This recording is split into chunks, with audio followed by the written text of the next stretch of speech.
요즘처럼 정신없이 변하는 시장에서 눈앞의 이익이 아니라 아주 먼 미래만 보고 투자하는 곳이 있다면 어떨까요? 바로 베일리 기포드라는 곳인데요. 이들의 장기 글로벌 성장 전략은 정말 독특합니다. 이번 시간에는 이 사람들이 도대체 어떻게 생각하고 어떻게 투자하는지 그 속을 한번 제대로 들여다보겠습니다. 자, 본격적으로 들어가기 전에 제가 질문 하나 드려볼게요. 여러분, 투자할 때 진짜 위험한 게 뭐라고 생각하세요? 주가가 오르락 내리락 하는 거? 아니면 뭔가 다른 걸까요? 이 질문에 어떻게 답하느냐에 따라 베일리 기포드를 이해하는 깊이가 완전히 달라질 겁니다. 이게 바로 핵심이거든요. 바로 여기서부터 생각이 완전히 갈리는 거예요. 대부분의 사람들은 어때요? 주가가 막 떨어지면 위험하다 이렇게 생각하잖아요.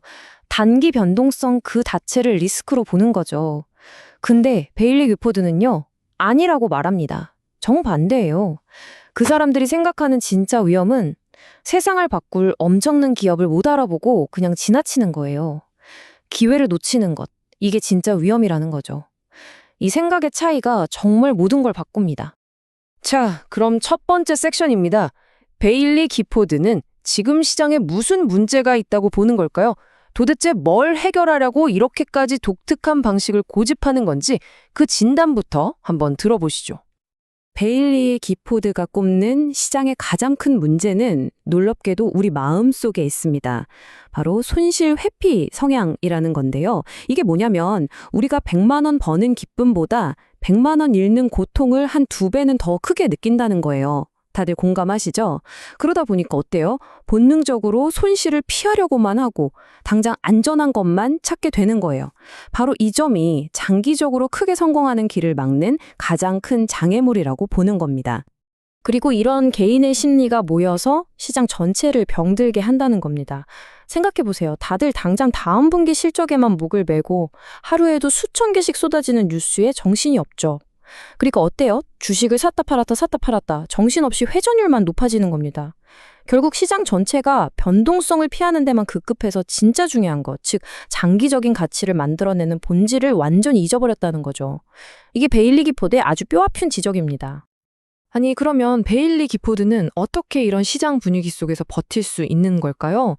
비결은 바로 회사 구조에 있습니다. 이 회사는요, 상장 회사가 아니에요. 1908년부터 파트너들끼리 운영하는 사모 파트너십 형태를 유지해 왔습니다.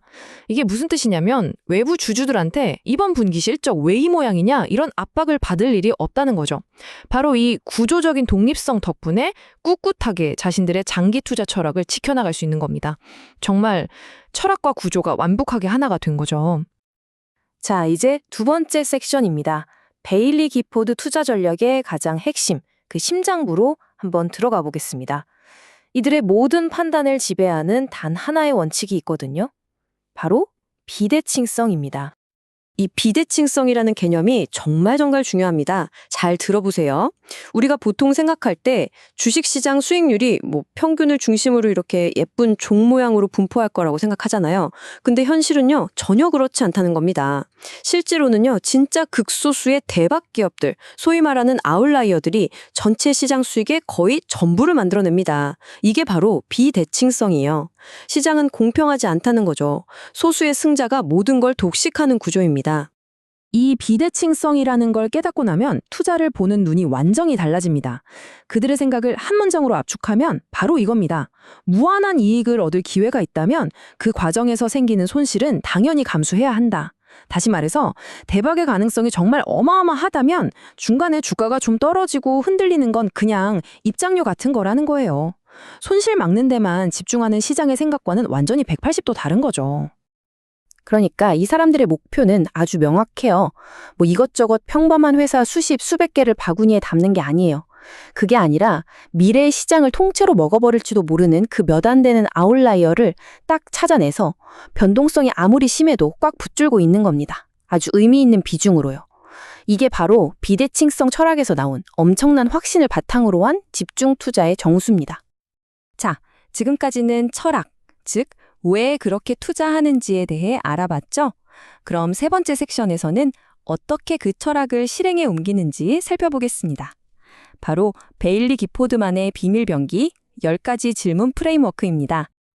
이 10가지 질문은요, 그냥 OX 체크하는 그런 리스트가 아니에요. 한 기업의 잠재력을 끝까지 파고드는 일종의 탐험 지도 같은 겁니다. 먼저 이 회사가 뛰어놀 운동장이 얼마나 큰지, 즉 기회를 보고요.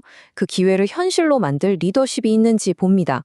그 다음에는 고객이나 사회랑 관계는 좋은지, 돈은 잘 벌고 잘 쓰는지 같은 기본 치력을 확인하고요.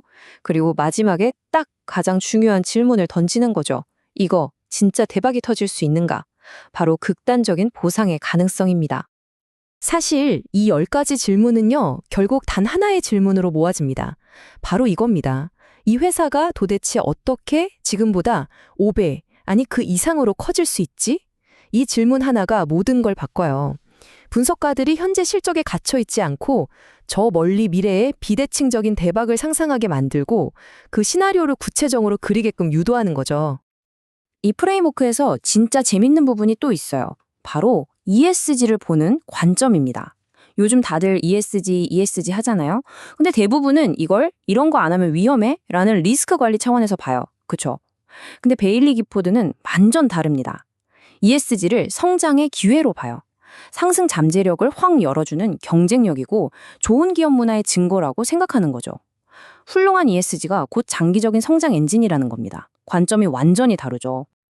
자, 네 번째 섹션입니다. 이런 철학과 프로세스를 따라가다 보면 자연스럽게 위험에 대한 생각도 바뀔 수밖에 없겠죠? 그렇다면 베일리 기포드가 진짜로 관리하는 위험은 대체 뭘까요? 아까 처음에도 말씀드렸지만 이 사람들에게 주가가 오르락내리락 하는 건 위험축에도 못 깁니다. 이들이 정의하는 진짜 위험은 딱 두 가지예요.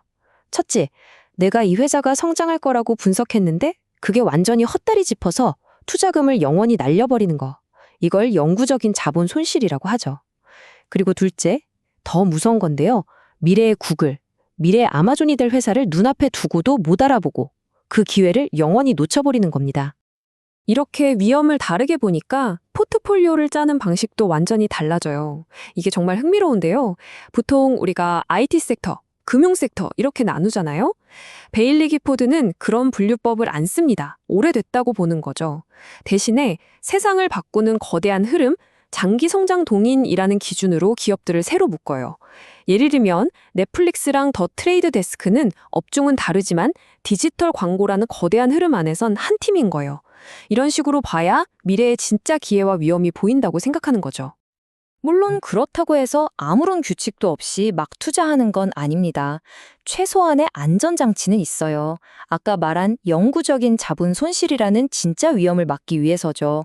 그래서 포트폴리오에 담는 총 주식수를 30개에서 60개 사이로 하고 한 종목에 너무 많이 투자하지 않도록 10% 제한을 둡니다. 그리고 최소한 여러 나라, 여러 섹터에 걸쳐서 분산하는 원칙도 지키고요. 어떻게 보면 자유롭게 상상하고 투자해대 스스로의 실수가 재앙으로 이어지는 건 막기 위한 현명한 장치라고 할 수 있겠네요. 자, 이제 마지막 5번째 섹션입니다. 지금까지 나온 이 모든 조각들이 어떻게 하나의 완벽한 시스템으로 딱 맞아 떨어지는지 최종 정리를 해보겠습니다. 지금까지 쭉 보셔서 아시겠지만 베일리 기포드의 방식은 그냥 좋은 아이디어 몇 개를 섞어 놓은 게 아닙니다. 모든 게 연결돼 있어요. 비대칭성이라는 거대한 철학의 톱니바퀴가 돌아가기 시작하면 자연스럽게 10가지 질문이라는 프로세스의 톱니바퀴가 맞물려 돌아가고요. 그리고 그건 또 진정한 위험을 관리하는 톱니바퀴로 이어집니다. 철학, 프로세스, 리스크 관리, 이 세 가지가 정말 하나의 유기체처럼 완벽하게 맞물려 돌아가는 거죠. 결국 이 한마디로 모든 게 설명됩니다. 다르게 생각하고 다르게 행동하기. 남들이 다 가는 길, 시장의 시끄러운 소리를 따르는 게 아니라 자신들만의 굳건한 원칙을 세우고 그에 따라 다르게 생각하고 또 그 생각을 과감하게 행동으로 옮기는 것. 아마 이게 베일리 기포드가 추구하는 투자의 전부가 아닐까 싶습니다. 자, 오늘 베일리 기포드 이야기를 마무리하면서 이 질문을 마지막으로 여러분께 한번 드려보고 싶습니다. 혹시 눈앞에 작은 손실이 두려워서 단기적인 흔들림이 무서워서 여러분의 인생이나 투자에서 정말로 중요한 어쩌면 모든 것을 바꿀 수도 있는 그런 비대칭적인 기회를 그냥 지나치고 있지는 않으신가요? 한 번쯤 깊이 생각해 볼 만한 질문인 것 같습니다.